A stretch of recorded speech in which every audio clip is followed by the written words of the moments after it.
several times, spring, fall.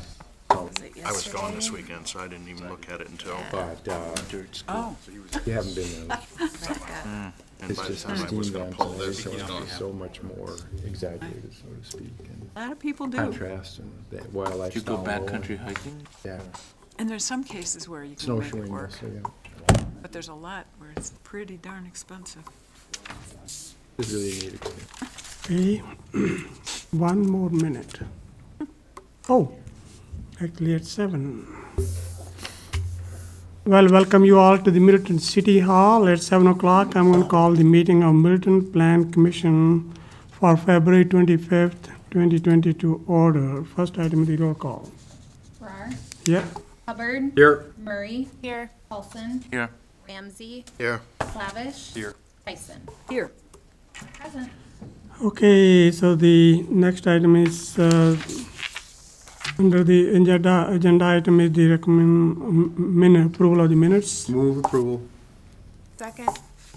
Okay, so the motion is to approve the minutes. All those in favor of the motion say aye. Aye. Anyone opposed? So the motion passes.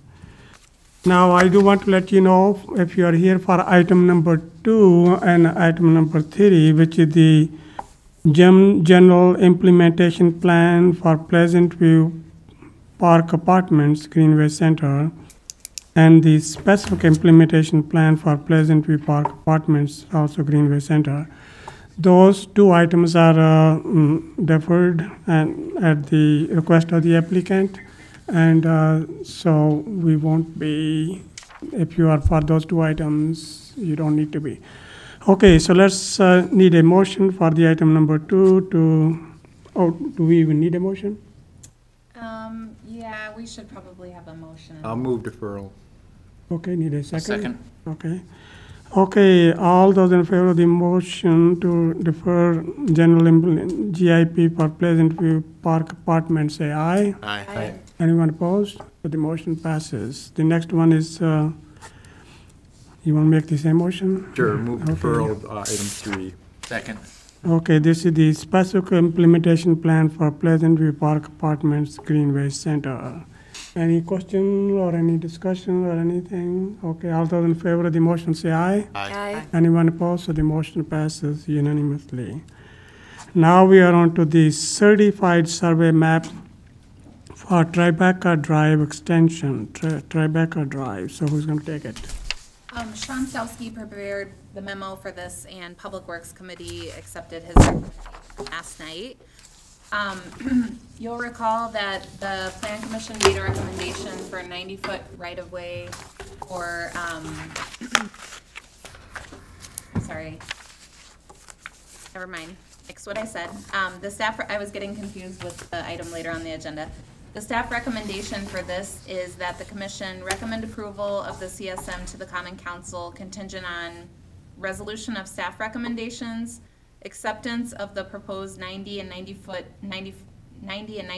wide Parmenter Street right-of-way dedication, which is the part that you guys weighed in on previously and got the Public Works Committee to change their recommendation on, and the council accepted the Plan Commission. We also need to release some existing sanitary sewer and water main easements and provide a sanitary sewer easement on part of Lot 2. And also we will need approval of the city developer agreement, and all of those documents are being worked on currently and will be taken through the approval process. Okay. Need a motion? Move approval as outlined. Okay. Second. Okay. Now, any question or comments? Well, that has been worked on pretty well, so, okay, all those in favor of the motion say aye. Aye. Anyone opposed? So the motion passes unanimously. Item number 5. Yep, so this is the Graber View Senior Living SIP, and we found this SIP submittal to be consistent with the GIP that was approved by the Plan Commission and the Council previously. In addition to the recommendations that we outlined in the staff comments, we also would like a contingency of approval on the newly established right-of-way, and also a contingency that the applicant would provide funding for street trees. Usually those go in with the development, but because the roadway is gonna be reconstructed along Parmenter Street, we normally would ask the applicant to provide the city with funding for street trees. Other than that, the applicant is here. He wasn't planning to make a formal presentation tonight, but he is available to ask questions and also has boards.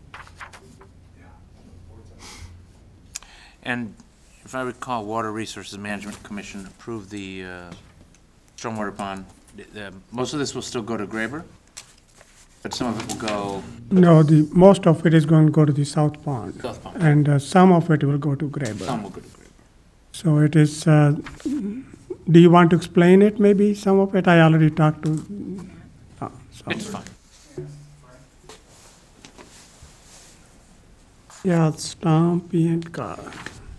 Okay. So, Matt Schreiner from Viebecker Associates, we worked on this project. So we are right now in concept, Water Resources approved diverting 47-ish acres that drains west of Highway 12 and currently drains through this site to be diverted away from Graber Pond to the south and to expand the existing Tribeca Village basin. So that water will be diverted. We're working on plans right now to bring back to Water Resources for their final approval.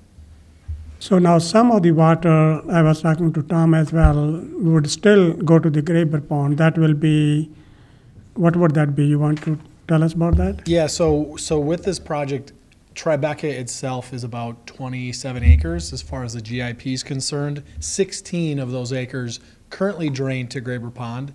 And as part of this project, those 16 acres, which were previously contemplated to go south, will be diverted south when this project's completed. We're also, the water resource action a month ago was to take an additional 47 acres west of the highway that drain through here and route those to the south as well. Okay, so that's actually, any questions for Brian or Tom? But a portion of this is still gonna go to Graber Pond. Correct, about 1.5 acres from this site will still go to Graber Pond. All right.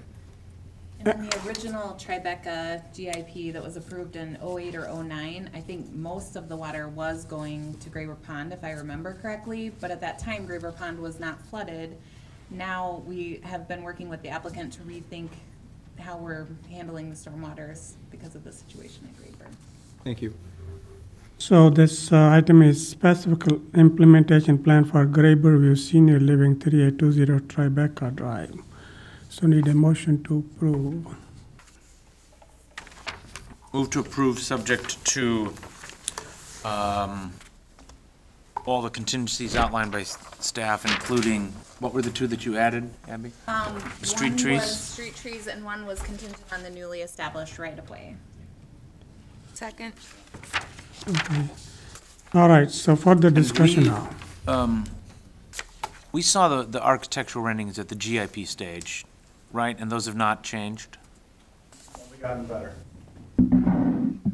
So I guess I have changed. I don't remember there being too much concern, but. Yeah. Isaac is here today, and he brought some samples along if you want to see the actual material samples, Well, since he came here, let's have a look. fair enough, yeah. Solving the flooding. So the majority of the building that you see there has got a brick veneer base. We went with an architectural kind of elongated block, kind of representative of the prairie style. Gotta use the mic. Sorry, I thought I was loud enough to get to the mic. So the brick we chose, the majority of the base of the building is this elongated brick, kind of consistent with the prairie style that we've suggested in the kind of architectural nature. Majority of the siding is blue. I believe this is called a whole sand beach, and then we have a dark bronze, status bronze color that's window trim, and then these dark accents at the top of our masonry to kind of give the illusion of the floating roofs or the projected roofs and cantilevers. And then at the public entrances, our dining area on the north side of the building, And the stairs, we're using this Nichiha accent panel to kind of give a visual indicator to visitors where the public spaces are in the building.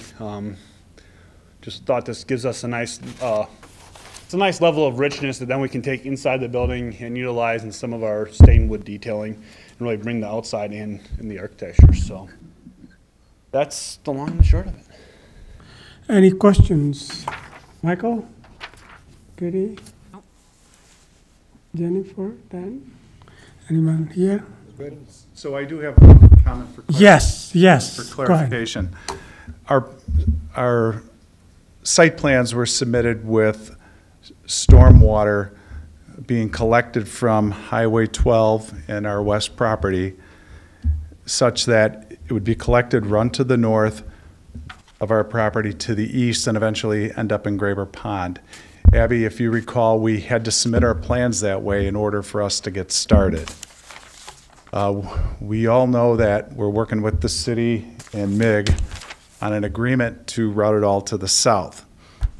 There's a few hurdles to get over, but ones I believe we can.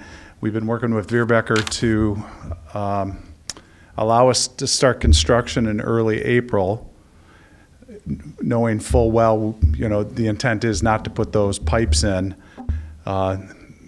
Rather, the developer of the property, MIG, is working on that long-term solution to bring the water over to Tribeca Pond. So I'm looking for acknowledgement that that matter won't really hold us up, and if so, you know, we'd like a meeting in advance of it so we can get coordinated and keep moving. So is there a plan, timeline and plan, how and when it would be done? That's being worked on, Mayor. Okay. And I don't know what happened to Brad, but Veerbecker can speak to that. Okay, so let's see if, Brian? So yeah, right now we're working with the DOT on what's happening on the western right-of-way along Tribeca. We're also working to develop a more refined plan to bring back to Water Resources for their final approval, and then we've been actively meeting with city staff to develop kind of a memorandum of understanding, if you will, on kind of what's going to take place and how this would work to route water from the highway over to the Tribeca Basin.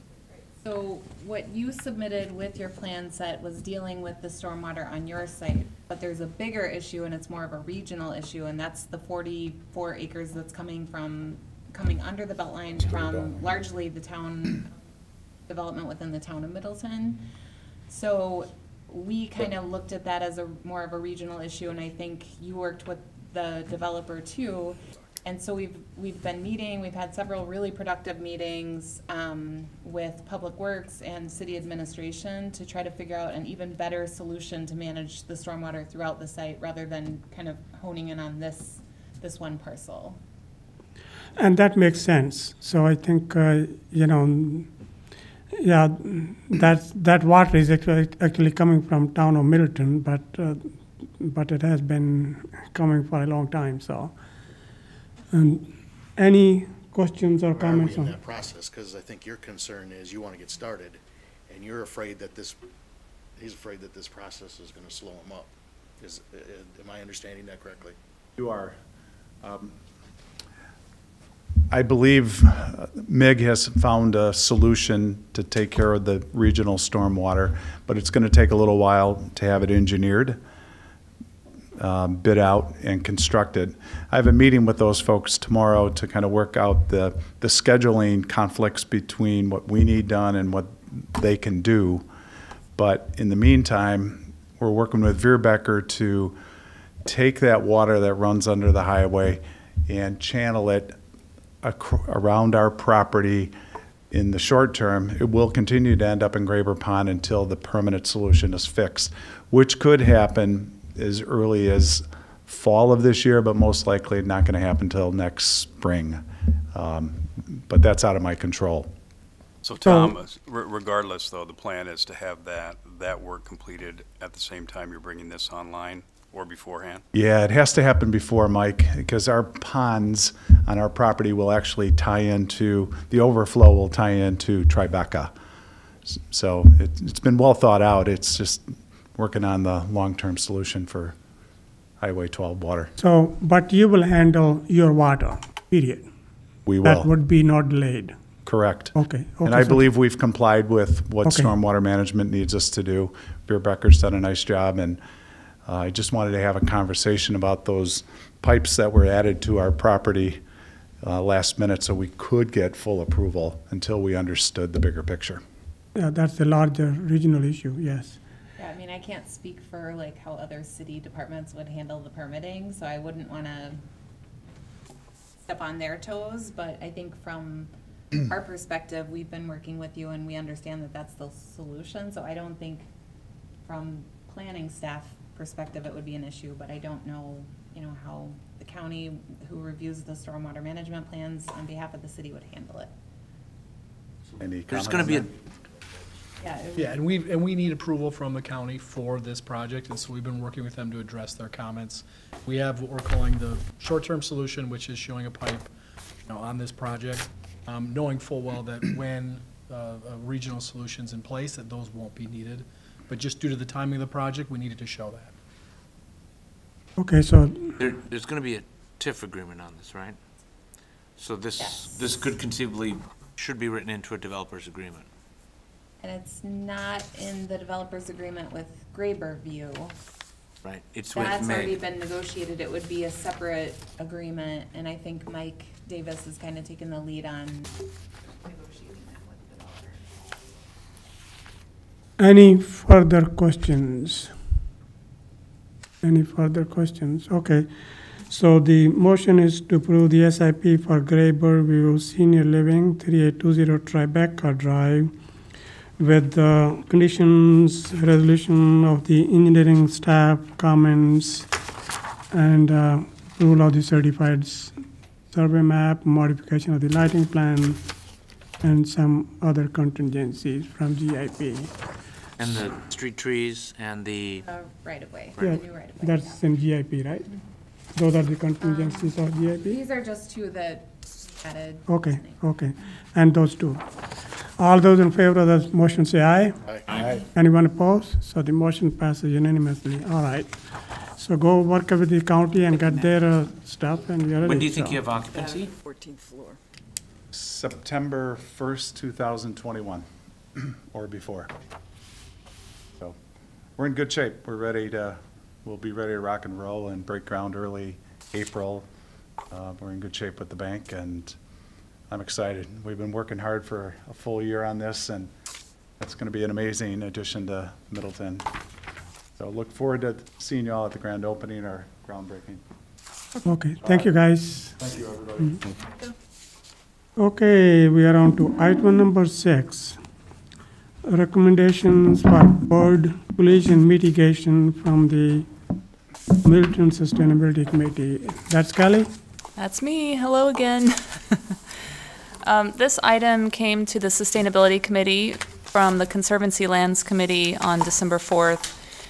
The Conservancy Lands Committee had concern about the proposed 14-story building, the Pleasant View Apartments that will be adjacent to the Conservancy lands. And they were concerned about bird collision mortality due to the fact the building was taller than most other buildings and of its position to the Conservancy lands. And so, as a Sustainability Committee, we were asked to do some research, provide perhaps some recommendations to Plan Commission as that project goes through the committees. And I did quite a deep dive into this, unbeknownst to my plans initially. I'm not really a bird person, I should say. I love birds, but I don't really know much about them. I'm not a birder.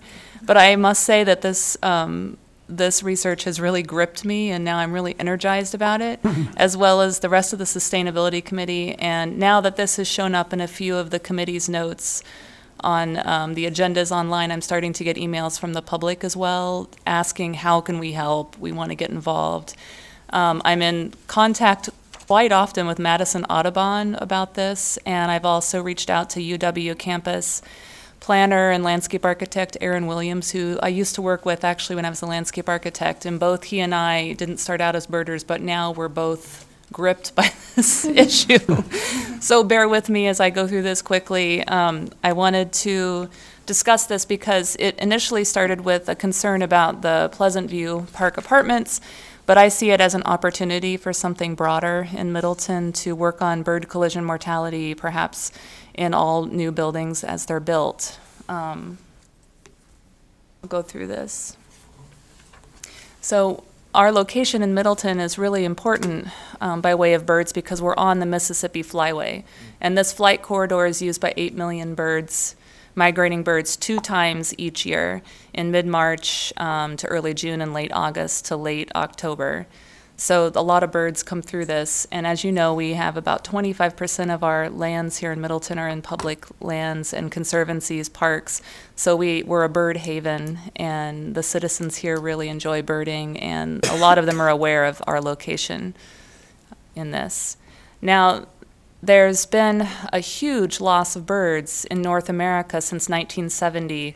It's thought that we've lost 30% of our breeding bird population. That's 3 billion fewer birds every single year that aren't breeding.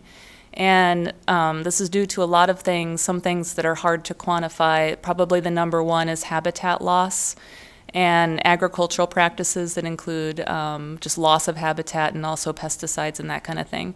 But as you'll see from this chart, amazingly, cats are the main killer of birds probably after habitat loss and our land use. But then coming in second is collision into building windows. And this is estimated that around 600 million birds in America die due to bird collision on building windows, which is astounding. And those are fairly conservative numbers when you talk to the researchers who were putting these together. So I won't go through all of these, but you could make slides and slides of this about the value of birds and how important they are, not only for their intrinsic value and the fact that we love them, even if we can't explain why, but also for things that are necessary to our survival, like seed dispersal, pollination, nutrient cycling, how many insects they eat. Not only is it pest control for farmers and gardeners, but it's also a public health issue because they eat insects that carry life-threatening diseases. And economically, birding is a $40 billion industry in this country, and we know that in Wisconsin it makes up a huge portion of what people like to do when they get out in nature. So one of the questions is why mitigate, why take action as a city on specifically the bird collision with buildings? One reason is because with habitat loss and climate change, they're already compromised. Bird populations are compromised already. Middleton's located on the migratory flyway. We're designated as a bird city, which I'm in the process of renewing that right now and making our application more robust, which they would really like us to do.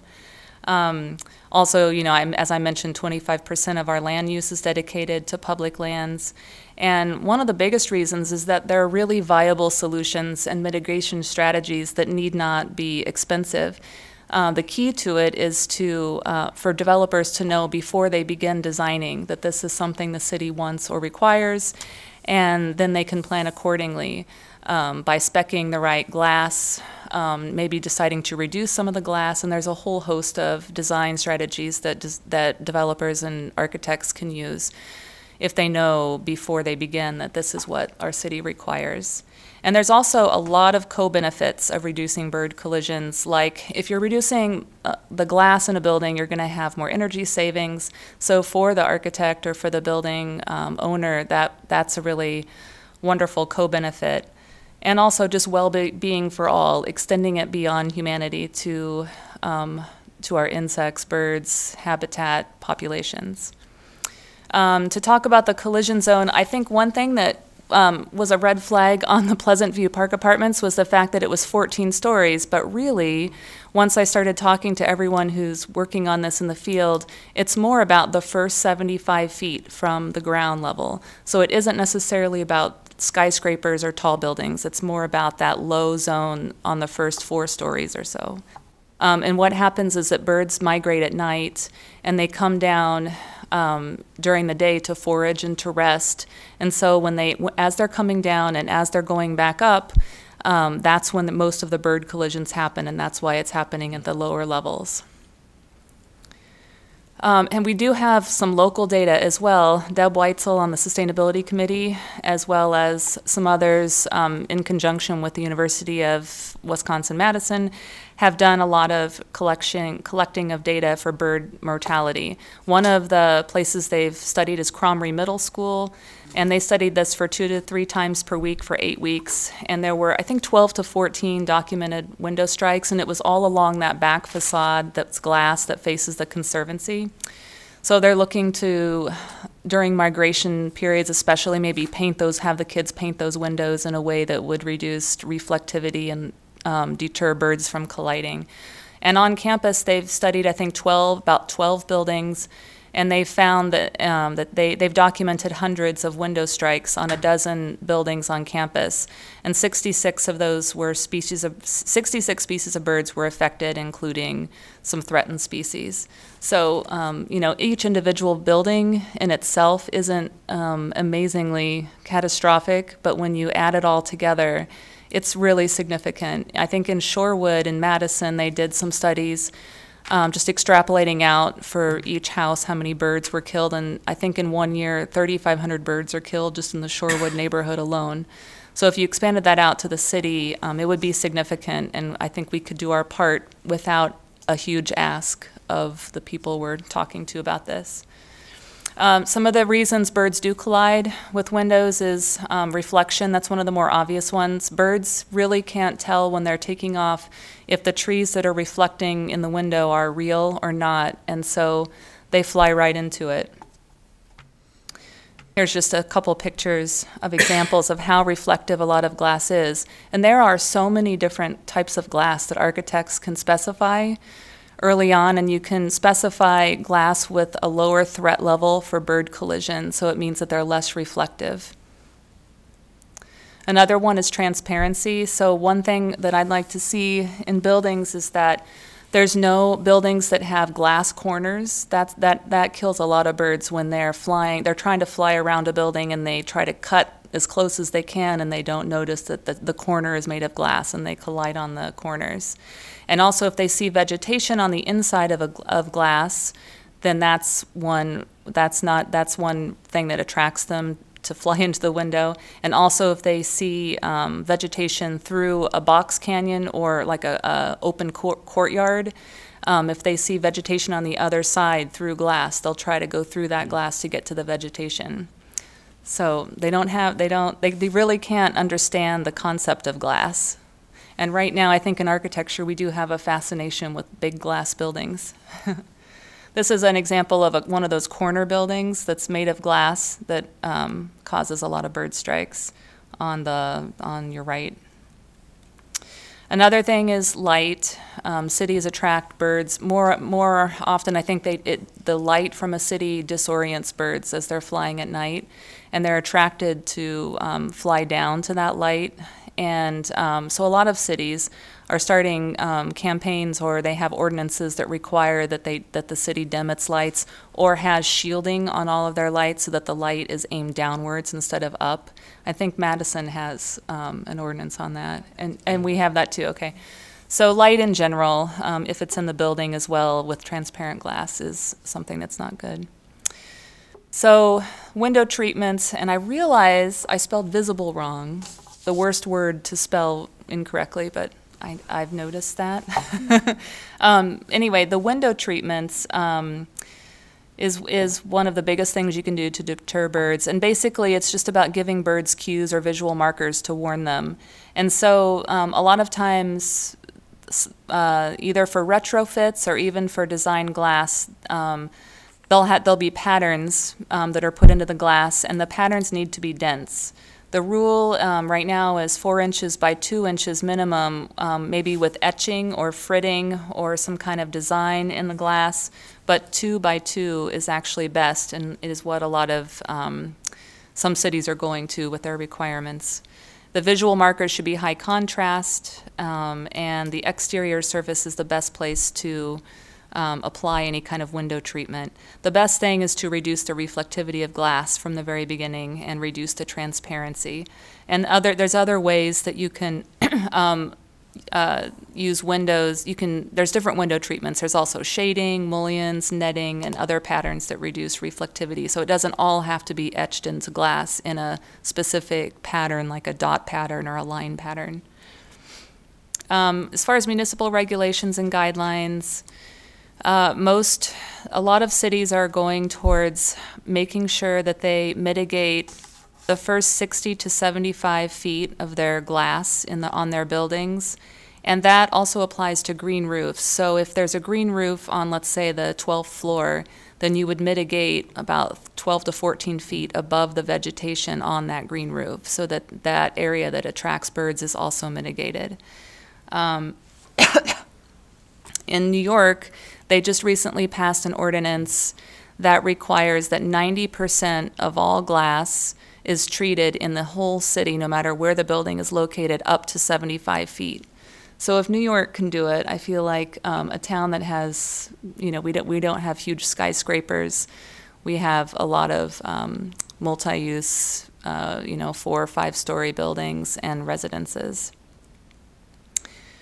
This just talks about the green roofs, and also glass balconies is another potential cause for collision for birds. And so in a lot of the ordinances around the country, they're asking that all the glass on glass balconies be treated, or that they use wires or a different type of treatment for a balcony.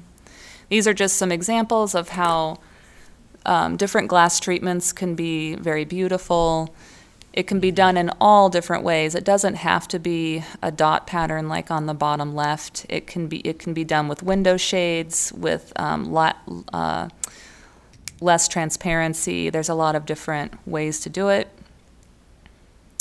And UW-Madison has draft guidelines now that they've produced that take the New York City ordinance approach, and these bullet points show what they're planning to do on campus at UW-Madison. So as I said in the first point, 90% of the glass up to 75 feet from the ground must have what's called a threat factor. The threat factors are come from data that they've collected from the American Bird Conservancy. They have a tunnel somewhere on the East Coast where they test this. None of the birds die, but they test all different kinds of materials, and they release the birds into these tunnels, and then they release them many times, and they see how often they fly into glass. I think they hit a net before they fly into the glass, or whether they round the corner, and they've been able to establish threat factors for all kinds of architectural materials. So for instance, brick would be a 0, because birds won't fly into brick, but a highly mirrored reflective glass surface would be 100% or 100 threat factors. So there's all kinds of threat factors in between there, and there's all different kinds of glass. So there are lists of products and different types of glass that have threat factors assigned that would give developers and architects a lot of choices on which glasses to use. I won't read through all of these, but one other really good reference is in the LEED rating system. They have a pilot credit, 55, which a lot of buildings seek when they're trying to attain LEED green building certification, and it provides a good template for what to do to mitigate bird collisions. So and it's already laid out and written, so that's a good resource. And there's a lot of cities now that do have bird collision ordinances.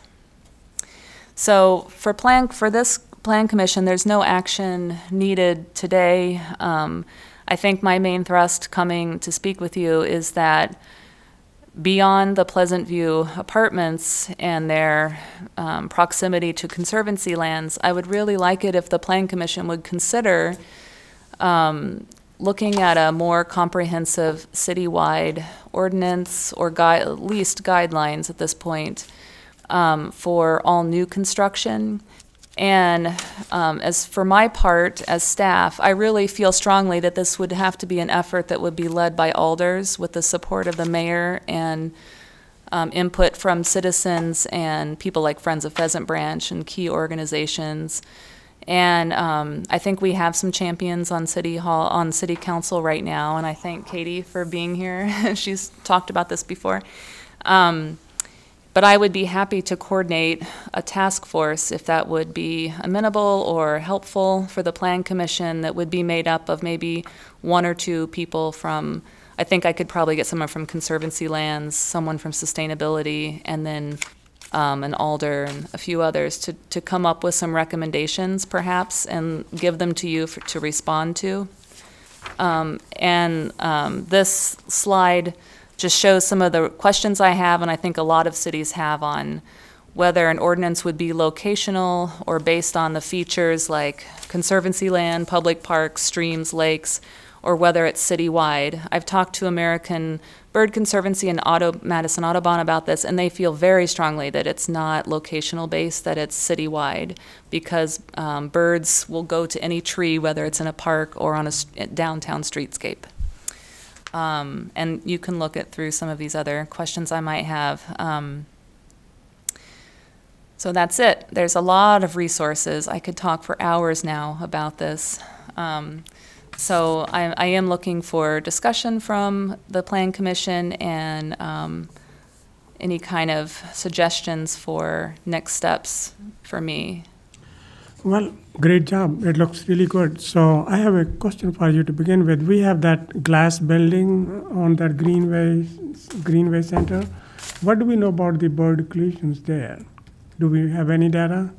I don't know if we have data on that specific building, but I think we would have perhaps comparable data from highly fenestrate, is that the right word? Fenestration, on the UW campus that might be somewhat comparable. Mm-hmm. And the American Bird Conservancy would have some data probably that would be comparable. There are retrofit possibilities for buildings like that to treat their glass afterwards, and then you get into a cost.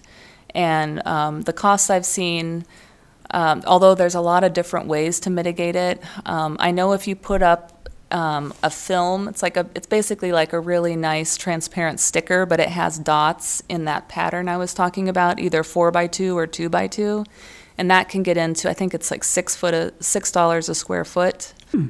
So that would be expensive.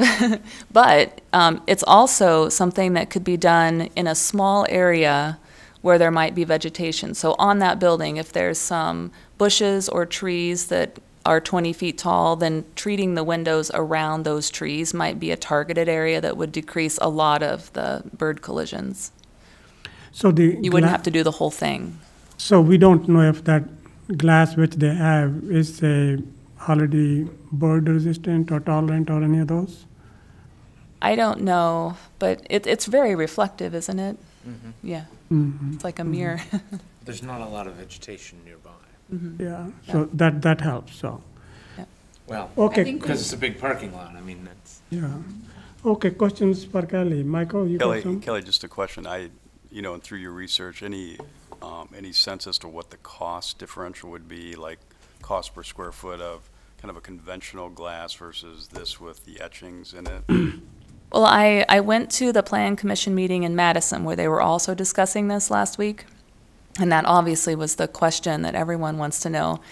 And I've talked to several architects about it and other people, and they say it's very hard to give a cost estimate because of all the varied possibilities for glass when you specify glass in a project.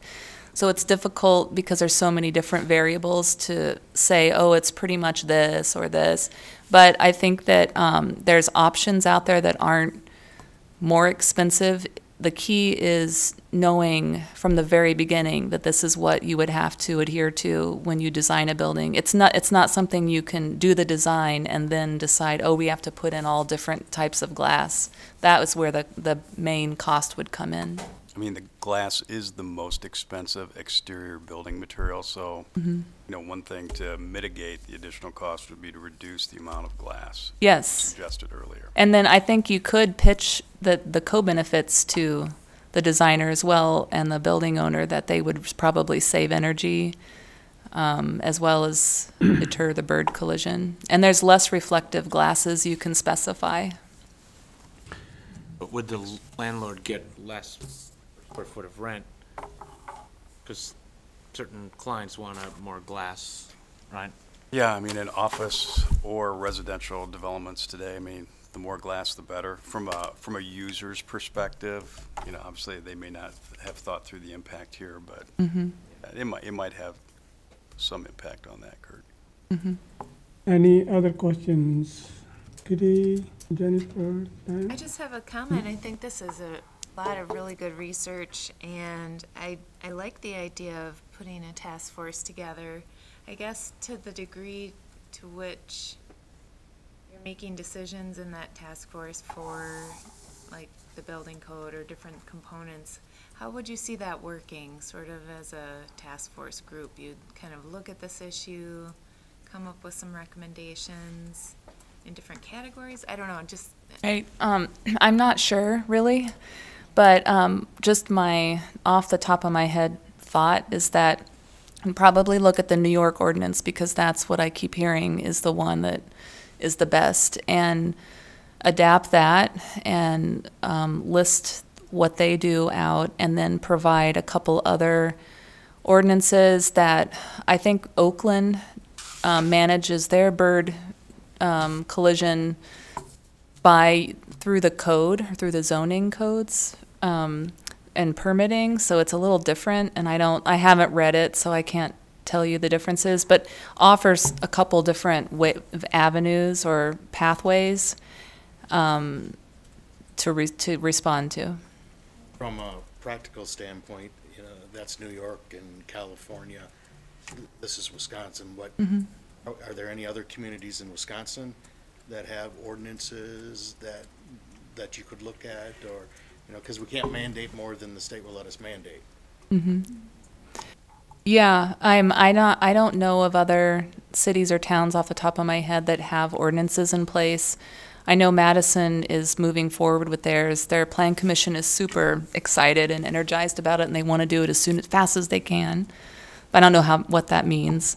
The one thing to note is that when you compare Middleton to New York. And when you think of New York, you think of big skyscrapers, lots of glass, and you don't necessarily think that when you think about Middleton. But from a bird collision standpoint, the most deadly buildings are the buildings that are between 4 and 11 stories high. They have a lot of data on that show that skyscrapers aren't the most negative, don't have the most bird collisions, and residences are second. So it's really that mid-range height that is the main problem. So you could work with Madison. I guess you already are. So, Kitty.